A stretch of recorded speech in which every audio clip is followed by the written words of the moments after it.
In this video, we're going to be installing an air filtration system into our shop to keep the dust down and keep everything clean. And if you're new here, welcome to the Do It Yourself Dad channel and welcome to Workbench Wednesdays, where on Wednesdays we go out to the shop and we take a look at some tools or things that might be useful for you in the garage. Now, you're probably asking yourself, why the heck do you even care about having a dust-free garage? Well, reason one, my stupid self decided to stain my workbench black last week. It's because I do a lot of filming out here and I want the backdrop to look nice, but that means it shows every bit of dust. And the other reason is I park a car in here and I like to keep the car pretty, so that's why. So this thing comes with a couple different installation options and it comes with hardware. So let me show you what it comes with here. Now in the bag, we've got chain, because the idea is that you can install hooks in your ceiling and hang it. That way, if you don't have a level ceiling, you can hang it from the hooks. It also comes with these. It comes with drywall anchors, which I wouldn't want to use on something I'm going to be hanging over my head. I would want to anchor the thing into some studs. So on the top of it, you have 4 points where you can either mount the chain or the mounting brackets. On the underside, there is also little rubber feet if you wanted to just put this on top of a cabinet. Here's where things got interesting. I would assume that they would set this up to a construction standard of 16 inches on center. It is 18 inches on center, which means this won't anchor straight into studs. The best you could hope for is anchoring one into a stud, missing the other side, and then having to use one of those drywall anchors. Now I have a third option.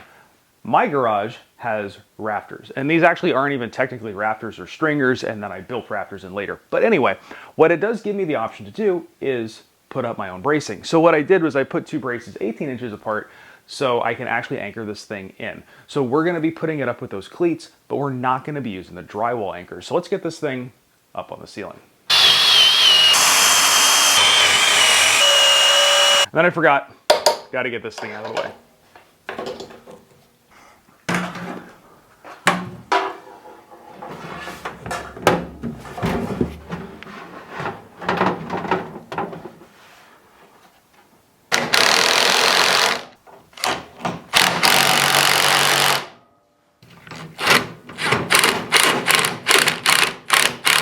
So now with it hung, all we have to do is provide power. Now it does have a cord and there is some length to it.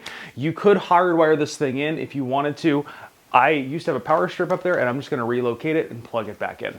So I've got it installed up there and I could just go up the ladder here and turn it on and set the speed. But it also comes with a remote. So we're gonna be putting the remote on my workbench using one of these handy remote holders that I 3D printed. Now I will have the 3D print files down below if you want to print one of these for your workbench. You can also resize it depending upon what size remote you've got. So let's fire it up. Now right now I have it running in the highest setting. You can come in here and change your speed settings.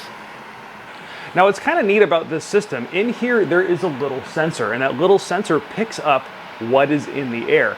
And here it'll give you an indication, like green means my air is good. It's sensing 8, 9 ppm particles per million coming through, and it's got a little sensor in there. Now I can change this. CO means continuous on, so it's gonna run the whole time. If I go up here, I can change it to only kick on when it senses 150 ppm. So you can hear it just shut itself down, and you can go up from here. So that way, if you want this thing to just run when it's sensing debris in the air, you can do that. Now right now, because I have a lot of dust that always settles on everything in the garage, I'm just gonna leave it on continuous on, and it'll run non-stop. I can also come in here to speed and set medium and high. Now they do make these things for 2-car garages like what I have, 3-car garages and larger. This is the 2-car garage size, but they have bigger ones. If you want to check them out, there's a link down below. You can check out all the different sizes and specs that they have. Okay, so like I said at the beginning of the video, I always go over the pros and cons of each thing we do on the channel. Now let's hit the pros. The pros is this is a small unit and it will filter, supposedly, the entire garage's air. I do like that it has the option of continuous on, or that you can set it to sense the air and decide when it needs to kick on or off, depending upon what you're doing in the garage. If I'm working at the workbench and I'm kicking up a lot of sawdust, that thing will sense it, it'll kick on. Another nice thing is it is actually not that loud for how much air it blows, and I actually have the blower fan pointed towards my workbench. And the reason is I live in the desert. it gets hot in here. I do have an air conditioner, but airflow is nice, and if it's hitting me, even better. Now, if you're in an area where you don't want that, maybe it's cold, you could flip it around and blow the air in another direction. Now, another pro is the filter, the actual filter that it uses. The filter that it uses is a standard HVAC filter that you can pick up at your local hardware store for a couple bucks. So you're not having to buy proprietary filters, which is nice. You can even get washable ones. So if you're doing a lot of like woodworking in your garage and a lot of dust is in the air, so you're gonna clog it up quick, you can just take it out, hit it with a hose, and throw it right back in and you're good to go. Another pro is it's actually not that loud. I'm gonna kick it on right now, and it's running in the low setting. The high setting, it's gonna be a little bit louder. So I'm obviously not going to be running this thing while I'm shooting videos out here for good audio, but it's not so loud you can't be out here watching TV or just, having a conversation. And that's blowing a lot of air. Now, of course, nothing's perfect, so let's go over some cons. The biggest con to this thing is something to do with the design. And I mentioned earlier on in the video, the mounting brackets are 18 inches apart. Standard stud or joist spacing is 16 inches apart. So if you want to mount this thing into 2 studs, you're out of luck unless you're going to do something like I did or mount a plate to the ceiling and mount into that. So it would have been nice if they'd figured out a way to make them 16 inches spaced apart or a longer bracket available so you could anchor straight into studs without having to do some of your own work.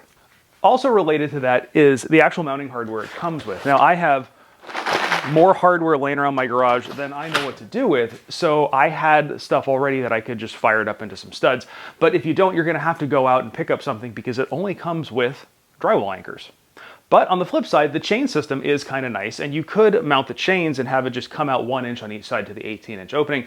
But if you have a low ceiling height, it's gonna drop it a couple inches in the process. So you could do it that way if you wanted to. The other con that I ran into was also the mounting bracket. The mounting bracket attaches to the filter itself and it just screws into the ceiling. So if you are trying to install this by yourself, you're gonna need something like I used, which was a taller ladder to get it up to the right height. And I was just lucky that I had a ladder that was the right height. Otherwise, installation of this thing is really gonna have to be a 2-person operation so you can have 1 person hold it in place while you anchor it. Now, I'm really excited to have a dust-free workbench and a dust-free car now that this thing's installed. If you want to get one, I will have links down in the description below if you want to check it out. Now, if you have any questions about this thing, if there's anything I missed in the video, please leave a comment down below. I'm always answering those questions. Or if there's something else you'd like to see on this series or any of the other series we have on this channel, let me know. If you enjoyed this video, give it a thumbs up. If you want to see more like that, hit the subscribe button. And of course, thanks for watching.